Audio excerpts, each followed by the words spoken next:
que son absolutamente esenciales porque cuando usted va a una asamblea plenaria, cuando usted va a un gran espacio plenario, donde a las personas las pueden estar llevando por aquí o por allá, esos elementos desaparecen cuando está usted en una plataforma de carácter tecnológica, ¿no?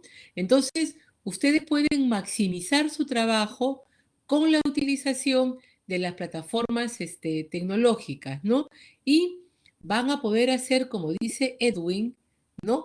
Generar algunos espacios que van a ser necesariamente presenciales, porque el intercambio vis to vis, el verte a la cara, el verte cómo estás. Yo, por ejemplo, ahora estoy viendo que Edwin me está escuchando y está sintiendo. Entonces me queda claro que yo estoy llegando a su cerebro, ¿no? Entonces, el vis to vis siempre es bueno. La plataforma también lo da y nos puede dar muy buenos resultados, ¿no? Todo depende de cómo ustedes se enganchen. Como dice Romy, esta es una conversación que ustedes van a tener con los que tiene que ver el tema social, con lo que está viendo Edwin, como lo que está viendo él en su municipalidad, ¿no? Van a tener que enganchar. Y recuerden, y acá dejo de hablar, el elemento en el proceso de diálogo, de negociación, de trabajo con las comunidades más importante son ustedes. Ustedes son los que tienen que aprender a generar confianza. ¿Por qué? Porque ganan legitimidad. Una vez que ganan legitimidad, tienen que ser respetuosos de la confianza ganada y tienen que responder a esas expectativas.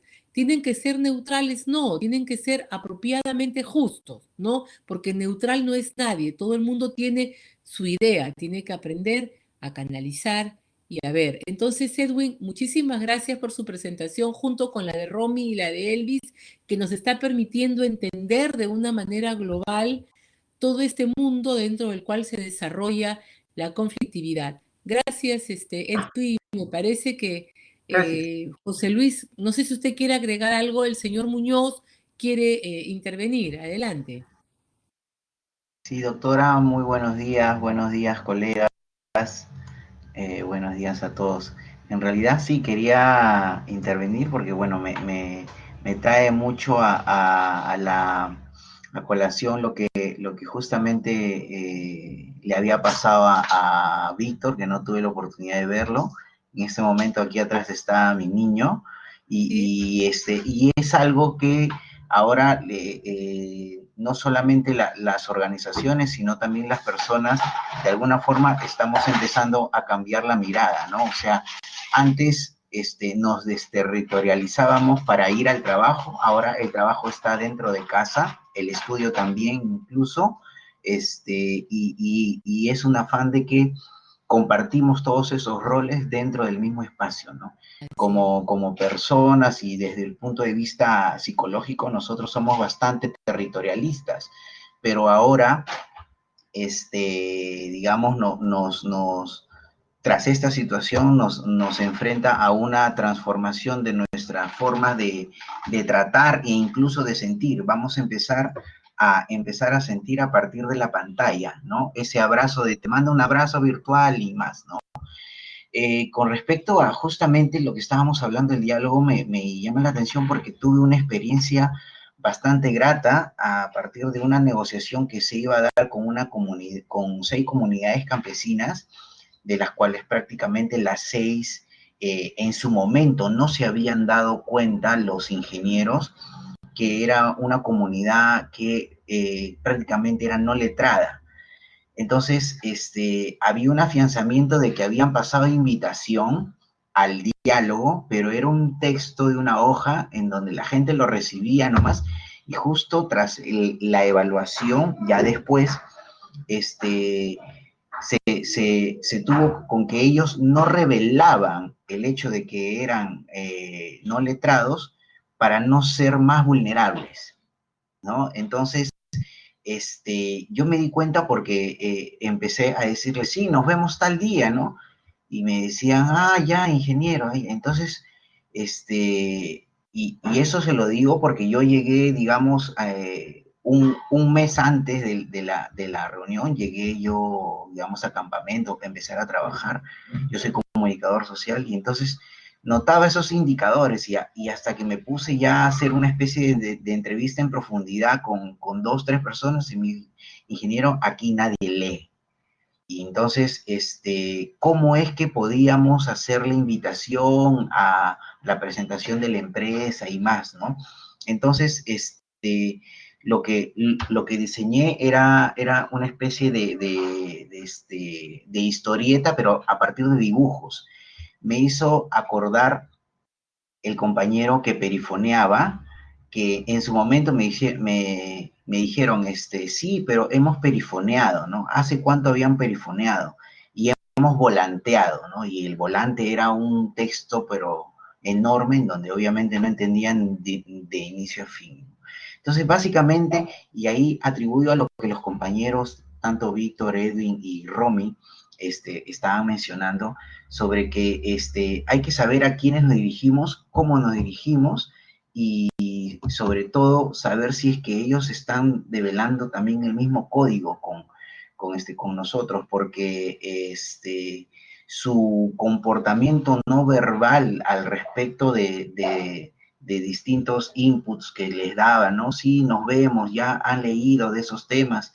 Esos indicadores para mí fueron bastante valiosos para poder transformar la comunicación con ellos, y uno de los programas que se tuvo como acciones con la comunidad para su propio desarrollo era empezar a darles clases, ¿no? O sea, era A, E, I, O, U desde allí, y tuvo un impacto muy, muy bueno porque éramos la primera empresa que había llegado allí, y la comunidad recibió muy bien este hecho de ayudarlos a hacer, a que sepan leer y escribir, ¿no? Obviamente no como un colegio, pero sí se instauró.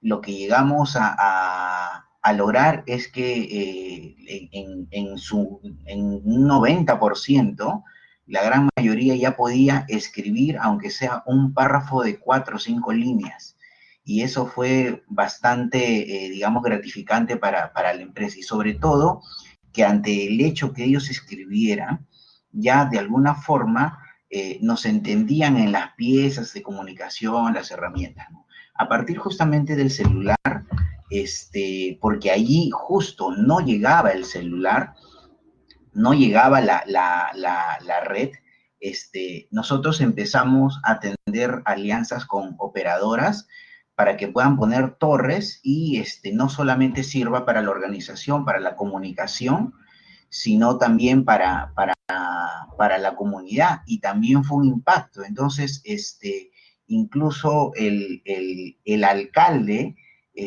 nos agradeció y nos dijo que ellos estaban tratando por años y que no les daban bola, como se dice, ¿no? Entonces, hubo un impacto bastante fuerte, y ante eso, sobre la negociación de tender, digamos, una carretera por donde pasen nuestros vehículos por el tema personal, se volvió, pues, como dicen, por un tubo. Todo fue muy bueno. El proyecto llegó a ser mina, y ahorita la mina ya tiene varios años, ¿no?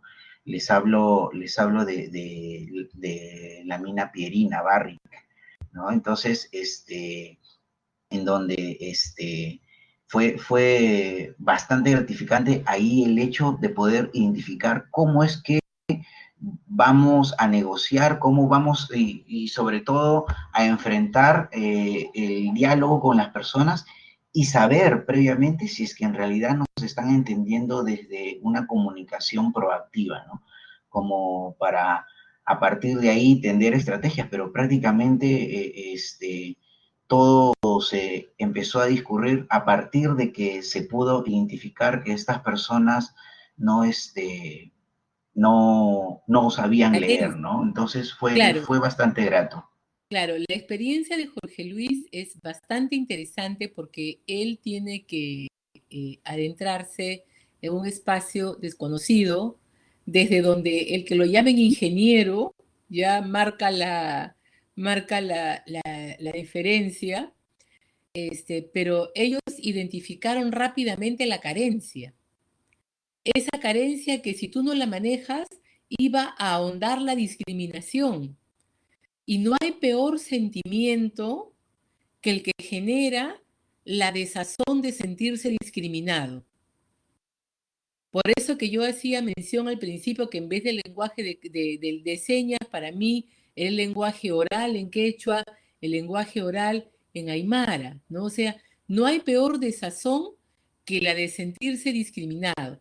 Si ustedes alguna vez han viajado a algún lugar del mundo donde culturalmente es distinto y el idioma en que habla es diferente, y ustedes se van a sentir terrible porque ustedes lo que hacen lo entienden todo mal, lo entienden todo al revés.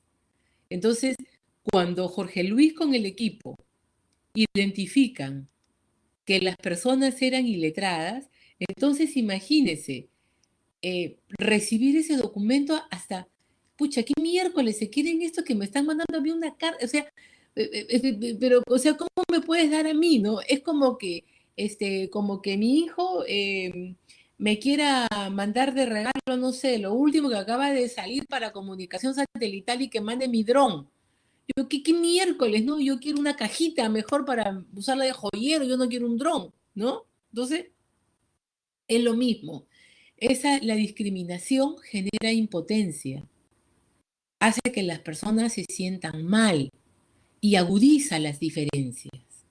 Entonces, recuerden ustedes que cuando hablamos de gestión de conflictos, siempre estamos hablando de necesidades de las personas o carencias de las personas, que suelen ser la otra cara de una moneda.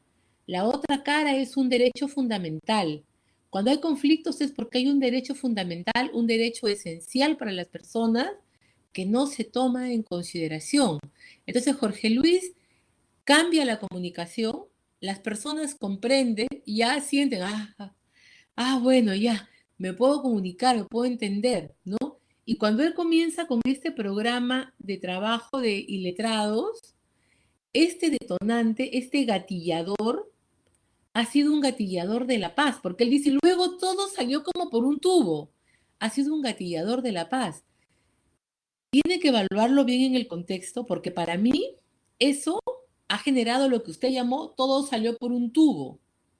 Has tocado la fibra del corazón que a mí realmente me hacía sentir mal, que era no poder entender una cosa escrita. Tú me has puesto un camino, entonces yo me dejo de sentir discriminado, yo me siento bien y puedo comenzar una relación con Jorge Luis de una manera apropiada. Mire, Jorge Luis, todo lo que usted hizo instintivamente, pero detrás uno encuentra la teoría, ¿no? Sobre todo, doctora, que el afianzamiento del discurso, porque obviamente la organización no iba con tapujos, ni vamos a decirle esto y vamos a hacer otro. Básicamente el discurso con ellos es que en función del análisis y las entrevistas en profundidad que tuve, era que ellos no se develaban iletrados por justamente no ser vulnerables y que no los engañen, como lo que escuchaban, porque ni siquiera leían ni veían, lo que escuchaban por radio, ¿no? Entonces, y el discurso, digamos, el programa es, aprende a leer para que tú mismo te sientas parte de ti. Y fue bastante interesante porque ellos mismos, incluso entre ellos, sentían, no, él no me está diciendo la verdad.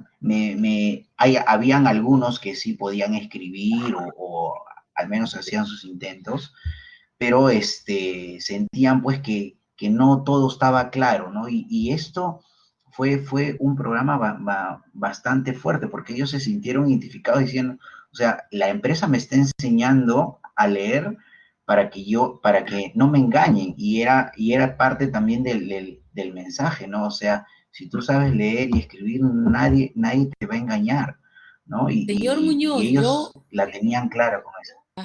señor Muñoz, ¿usted es el segundo curso que lleva en la maestría?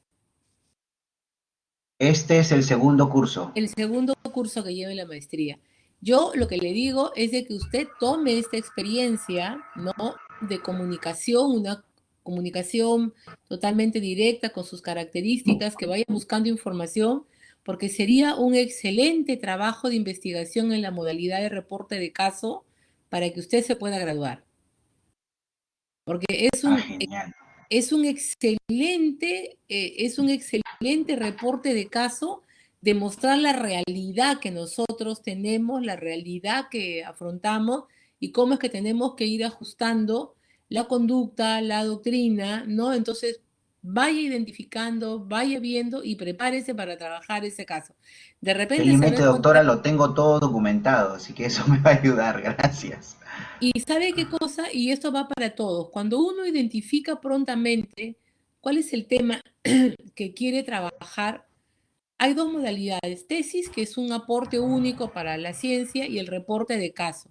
Cuando ustedes identifican tempranamente o se inscriben en la maestría sabiendo qué investigación quieren hacer, conforme ustedes van avanzando en los cursos, conforme van avanzando en las diferentes materias, ustedes van contrastando su idea con lo que van tomando, no sea cuando lleven derechos humanos 2, cuando lleven los derechos sociales y culturales, podrán comprender mejor lo del diálogo intercultural, el acercarse, cuando lleven paz y desarrollo, cuando lleven reclamos ante organismos internacionales, como un Estado que no cumple, ¿no?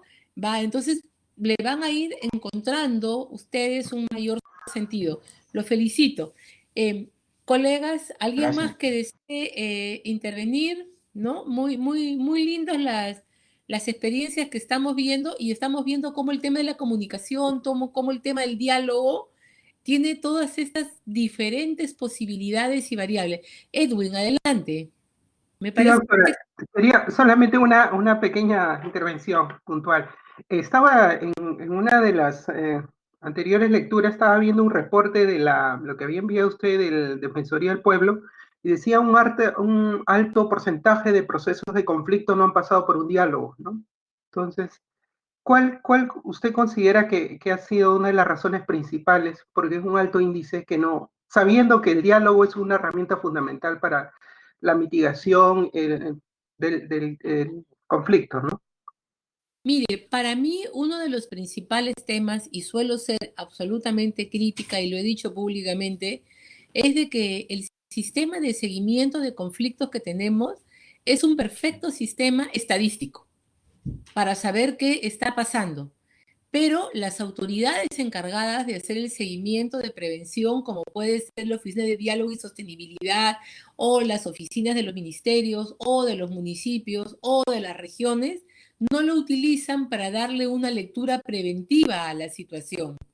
En consecuencia, mira que hay, porque ustedes saben, ¿no? Hay este movimiento, sí se están armando, están diciendo, sí están armando los grupos de reclamo, sí el fulano está moviendo, el eso, y no tienen una actitud de prevención, ¿no?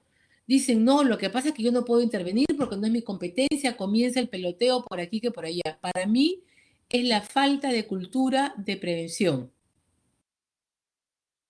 Si ustedes entran a mi página de Facebook, en el muro está marcado una entrevista que tuvimos un día, ¿cómo se dice? Webinar, ¿no? En el en el Institute for Democracy de Miami, en el que yo precisamente hablé de conflictos, ¿no? Donde yo explicaba que en el Perú tenemos en la actualidad 197 conflictos reportados, de los cuales 134 están en actividad, y no hay ninguna actividad y no hay ninguna acción de carácter preventivo. Cuando yo fácilmente puedo entrar y ver en el listado tanto de Guyanac como de la Defensoría qué cosa hay y tomar una actitud preventiva. Para mí la prevención es lo más importante. Lo dijo Jorge Luis, ¿no? ¿Se dieron cuenta qué cosa es la parte más importante que tuvo Jorge Luis en su presentación? Dijo, yo llegué a la zona un mes antes. Él llegó un mes antes y tomó todo lo que estaba pasando. Lo mismo ha dicho Romy, yo adecuo cuando voy a trabajar, entonces no estamos haciendo una tarea a nivel de prevención. Les voy a colocar el link porque allí hablo directamente de conflictos ya en una visión de segundo nivel y en una visión también de conceptualización política, porque todos los que somos ciudadanos de un país, de una sociedad, tenemos siempre una concepción de ese tipo, ¿no? Muy bien, yo feliz de la vida, por favor, intervengan. Lamentablemente tengo la clase final de otro curso sobre las 9:30, si no me quedaría con ustedes todo lo que... Enrique Freddy, adelante. Quería acotar a lo que usted nos está manifestando. He tomado conocimiento en base a la bibliografía que nos han brindado que la Comisión Multisectorial de Prevención de Conflictos Sociales fue desactivado el 2017. ¿Sabemos a qué obedece, doctora? Si me podría dar algún alcance. Miren, ahora tenemos la Secretaría de Diálogo y Sostenibilidad. Así es. Miren, yo les voy a dar acá lo que dije un poco en esta presentación. De los 18 partidos que están presentando candidatos presidenciales y representantes al Congreso, solamente 4 tienen una propuesta de manejo de conflictos, que son Somos Perú, Renovación Nacional, el Partido Morado y el Frente Amplio no. Bueno, me olvidé cuál es el cuarto, ¿ok? Los 4 presentan una propuesta de manejo de conflictos, no de intervención, no de ir, sino una propuesta de cambio burocrático, que deje de llamarse diálogo y sostenibilidad. Allá, el partido el de Ollanta, nacionalista. Pasemos a retomar nuevamente el Alto Comisionado por la Paz. El partido Morado, que pasemos a tener una intervención de coordinación con los principales actores y que participe la sociedad civil y la sociedad organizada para ver qué cosa podemos hacer. Somos Perú dice, no, hay que manejar el tema de las regalías. Y Renovación Nacional lo que dice, no, más bien hay que hacer de que las empresas mineras el 50% de sus ganancias las reinviertan en la zona. Todo un esquema de carácter burocrático. Ninguno presenta un plan de articular los 3 niveles de gobierno, municipio, región y gobierno central. Todos ustedes que manejan conflictividad, si estén en una empresa o estén en un sector gubernamental, saben lo que significa cuando llegan a una zona y el municipio dice, no, el Estado tiene que venir a intervenir, porque el municipio no se siente parte del Estado. O sea, ninguno presenta planes de gestión. Si yo, por ejemplo, fuera, a mí me dijeran, ¿usted qué cosa va a hacer? En primer lugar, no cambio nada. Lo dejo como está. ¿Y con qué cosa comienzan a trabajar? Comienzan a trabajar con planes de intervención. En primer lugar, lo que tienes que pedir es que todos te reporten cuáles son los conflictos latentes y los presentes que tienes. A los presentes tendrás que darle la atención de quien está montando un caballo. ¿Y a dónde tiene que ir tu atención prioritaria? A los latentes. Esos son los que tú puedes evitar continúen la escalada del conflicto, ¿no? Tú tienes que prestarle atención a los latentes. ¿Qué necesitas para eso? Personal capacitado. La gran mayoría de personas, practitioners como ustedes, que están involucradas en el manejo de conflictos, han ido desarrollando habilidades personales de una manera propia. Entonces uno puede comenzar a trabajar en el tema de la prevención. Y hay otro asunto, que es la altísima politización de los reclamos sociales, porque siempre hay un conflicto porque hay un interés, una necesidad. Para que el conflicto sea social, es la comunidad, el pueblo, las personas, las que plantean estos requerimientos ante las instancias.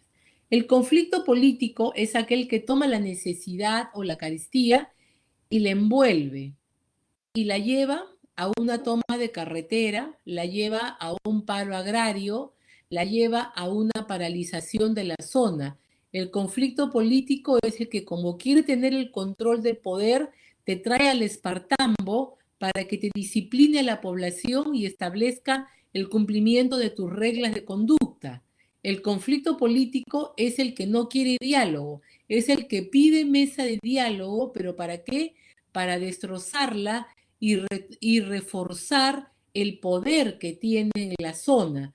Entonces, si uno ya sabe cuál es el desarrollo del conflicto en el Perú, tienes en primer lugar que atacarlo acá, en el nivel latente. Cuando ya comienza, tienes que saber distinguir si es social o si es político. Si es social, tendrás que entrar a trabajar directamente con esas comunidades. Si es político, tienes que tener mucho cuidado para que en tu espacio de diálogo, mesa de negociación, como fuere, no se metan a tu espacio estos líderes violentistas, políticos, lo que fuere, porque su único objetivo va a ser buscar el espacio de diálogo para crecer, ¿no? Entonces ustedes tienen que aprender a identificar en el espacio de diálogo cómo reivindicar al líder auténtico, al líder natural y dejar fuera a este líder político. Porque ustedes tienen que tener claro que si llevan al espacio de diálogo, a la mesa de negociación, a conforme se llame, a este que está moviendo la calle, este espacio de diálogo se va a ir al fracaso, ¿no? Entonces, son todas esas consideraciones que uno tiene que ir teniendo en cuenta cuando va planificando. Y les reitero, ningún problema, ningún conflicto, ningún preconflicto, ninguna situación latente es igual una a otra. El gran error es repetirse. El manejo de los conflictos requiere tiempo, requiere análisis, y que usted para cada conflicto, sobre sus experiencias, trace una estrategia. Solo no lo recomiendo. Con el grupo que trabaja. Todos tienen que tener muy claro qué cosa es lo que van a hacer, cuál es el rol de cada uno, la forma en la que se van a comunicar y comenzar a establecer relaciones con las personas con las que van a tener que llevar adelante los procesos de negociación, los espacios de diálogo. Le dejo la palabra al señor Inostroza porque por los comentarios que usted vierte, tanto en la tarea como en las evaluaciones, aprecio que usted es una persona que tiene experiencia de campo. Sí, doctora. De acuerdo a la experiencia, para mí es muy importante el diagnóstico situacional de la zona donde vamos a operar. Importante para identificar a los líderes, conocer sus debilidades, sus amenazas, qué factores externos o internos podrían influir para el tema del diálogo y convenir, pues, ¿no?, a lo que uno está orientado. En el caso de la construcción es bien difícil. Yo, modestia aparte, tengo bastante experiencia. He estado liderando megaproyectos de la construcción, como es el caso del tren eléctrico, proyecto Phoenix Power, he estado en Las Bambas, donde hemos tenido pues que interactuar con un diverso tipo de líderes, ¿no? Es muy distinto un líder de la construcción civil que un líder de una comunidad, como es el caso de Lima, por decirles, tren eléctrico. Mayormente se presentan organizaciones pseudo sindicales formadas por reos que ponen condiciones. En el caso del Callao, por decirle, ¿no? Cuando ingresamos a construir unas viviendas, el hecho de dialogar nomás nos pedían 75,000 soles para sentarnos a la mesa, lo cual nosotros nunca permitimos. ¿Por qué? Les explicábamos nuestro plan de trabajo de responsabilidad social, que era darle la oportunidad de trabajo a todo el personal de la zona de impacto laboral, ¿no?, con la categoría de ayudantes, porque mayormente se presentan pues personas, ¿no?, que han delinquido y todo eso, pero tenían que haber resarcido sus penas ante la sociedad, tenían que estar exentos de todo proceso, lo cual nos dieron buenos resultados, pero teníamos que saber tratar el tipo de lenguaje, ¿no? No es lo mismo hablar con una persona pues culta, conocer también la idiosincrasia, cómo operan. Normalmente la banda de delincuentes operan con delincuentes que están en los penales, ¿no?, y te empiezan a coaccionar y todo. Y así sucesivamente. En cambio, cuando estuvimos en las Bambas, era otro tipo de trato, ¿no? Son campesinos que tienen ideología, pues, más arraigada a la izquierda, ¿no? Más radical, defensores de los derechos de la masa trabajadora, la clase campesina. Entonces, conociendo uno, para eso, como reitero, ¿no? El diagnóstico situacional, conocer con quién vamos a tratar. Entonces, tú tienes que incidir en ellos, llegar a ellos, buscar la empatía, ¿no? Y ser sincero sobre todo. No podemos fallarles, porque el hecho de que tú, por X motivos, puedas tergiversar la esencia de la comunicación, eso te va a acarrear problemas, porque a la postre de eso se coge. Ese señor es un mentiroso, ese señor nos engañó, ese señor prácticamente pierdes tu valor como interlocutor o como mediador para poder solucionar. Paréntesis. Eso es lo que en teoría se llama la legitimidad, ¿no? Usted ha trabajado para lograr legitimidad, que es su palabra, que es el saber dar. Eso es absolutamente importante. Adelante, señor Inostroza. Entonces, si uno llegaba, lograba el consenso, entonces ya pues uno convenía, ¿no? La participación de todos los pueblos, de todas las comunidades. Y como le digo, la empatía, muy importante. Conocer, compenetrarse, participar en la vida social con ellos, porque pocos son los que hacen ese trabajo. Muchos están en el escritorio y están dirigiendo, pero no es como sentarse, conversar, participar, por decirle, en un bautizo propio de ellos. Eso no significa, pues, uno que quiera quebrantar las disposiciones en cuanto a los compromisos, ¿no? Éticos que tiene uno, el de embriagarse, por decirle, ¿no? El hacer cosas, enamorar a las chicas de la zona. Es que eso sucede, doctora, y todo eso acarrea problemas a la postre. Todo eso acarrea problemas. Entonces, todo tiene que estar orientado y el equipo tiene que estar consciente de lo que se quiere lograr. En este caso, el personal de relaciones comunitarias, muy importante su labor, muy importante. Cuéntenos, señor Inostroza, usted es una persona con muchísima experiencia.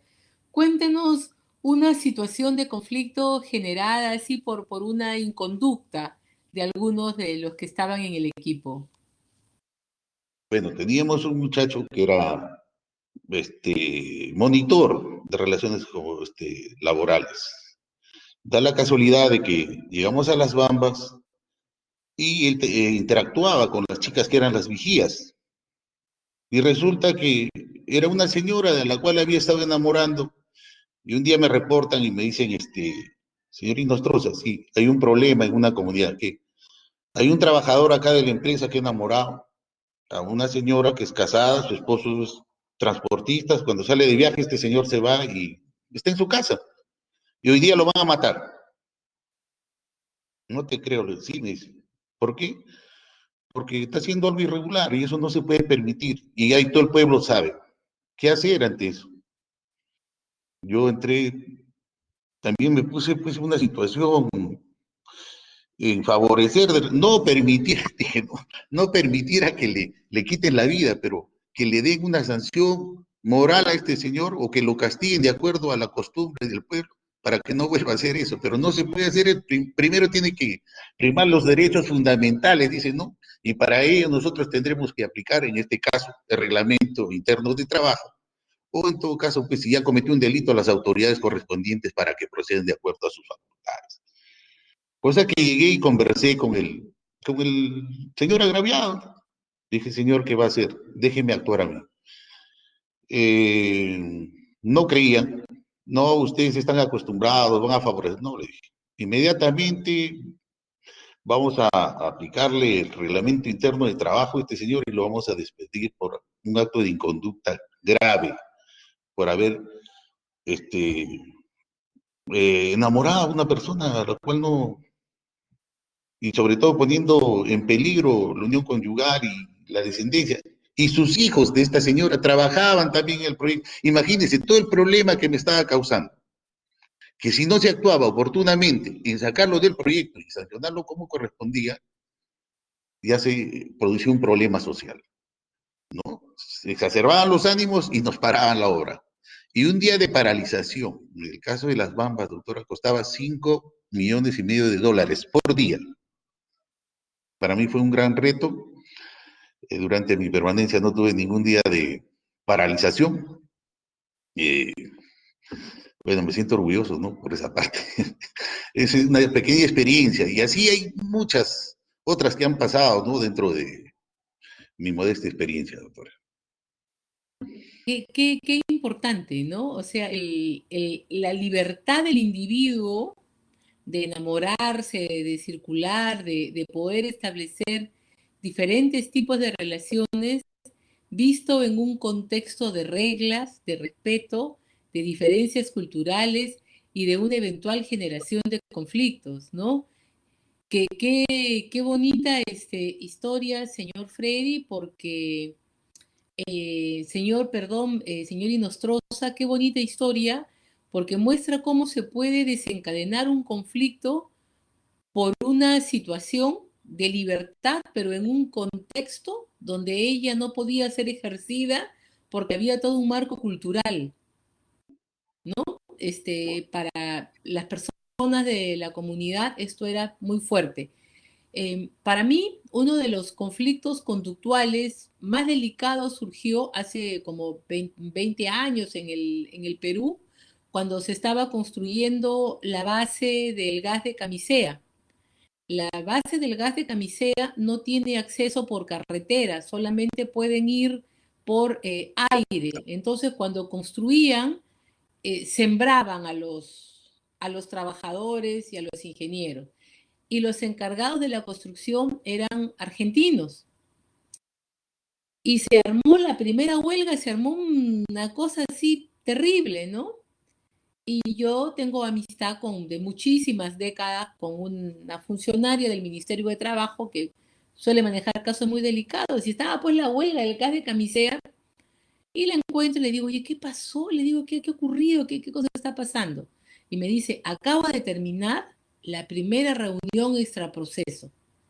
¿Y sabes cuál es el problema? Me dijo, porque tienen todo, tienen comida, los llevan, los traen, los implantan, los siembran.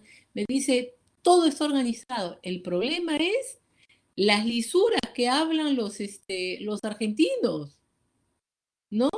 Entonces, nosotros tenemos un nivel de lisuras completamente distintos, pero estos señores utilizaban unas palabras que para nuestra cultura son absolutamente peyorativas, ¿no? Y además no estamos acostumbrados, o en esas épocas no estábamos acostumbrados a un trato tan cargado de palabras sazonadas, ¿no? Entonces, estamos terminando la clase con esta reflexión que han planteado tanto Romy como Elvis, como Víctor, como Enrique, como Edwin, y como ¿cómo se dice? Mi pariente Jorge Luis, los problemas son humanos. Los problemas los generamos nosotros o los problemas los resolvemos nosotros. Y cada uno de ustedes ha mostrado cómo cuando identifica, fíjense, ¿eh? Todos ustedes han demostrado esta habilidad para identificar la situación problemática, o sea, el hecho que puede generar el escalamiento o el conflicto, y allí han adoptado las medidas correctivas y han comenzado a interactuar. Jorge Luis cuando identifica a los iletrados, Elvis cuando identifica de que el perifoneo ya no es suficiente, Romy cuando asume que las categorías culturales son distintas, ¿no? Víctor también nos indica ese tipo de cambio cuando identifica la situación. Edwin, lo mismo, ¿no? Entonces, qué importante que es el set the table, porque eso es lo que implica realizar un buen set the table. ¿Quiénes son los actores? ¿Cuál es la cultura? ¿Qué hechos tenemos? ¿Cuáles son los problemas? ¿Cuál es el entorno? ¿Qué necesidades tenemos? ¿Cuáles son las obligaciones que tenemos que asumir? Muchísimas gracias por su atención, por su paciencia. Terminamos este módulo del primer curso de diálogo muy contenta, muy regocijada por mi parte, y seguramente nos volveremos a encontrar mucho más adelante en alguno de los otros cursos que yo suelo dictar, que ahora es nada más el de análisis para hacer el tema de coyuntura. Pero por ahí a veces cuando algún profesor falla, yo suelo entrar como cambio. Se está acabando la hora. ¿Alguien que desee comentar algo? Adelante. Doctora, para terminar, Víctor, uno de los mitos y uno de los problemas que tenemos que romper y quebrar, como usted bien dice, la prevención, el diálogo es magnífico, pero hay que quebrar en el Estado, en los mandos, en las personas que tienen la dirección para poder hacer un diálogo preventivo.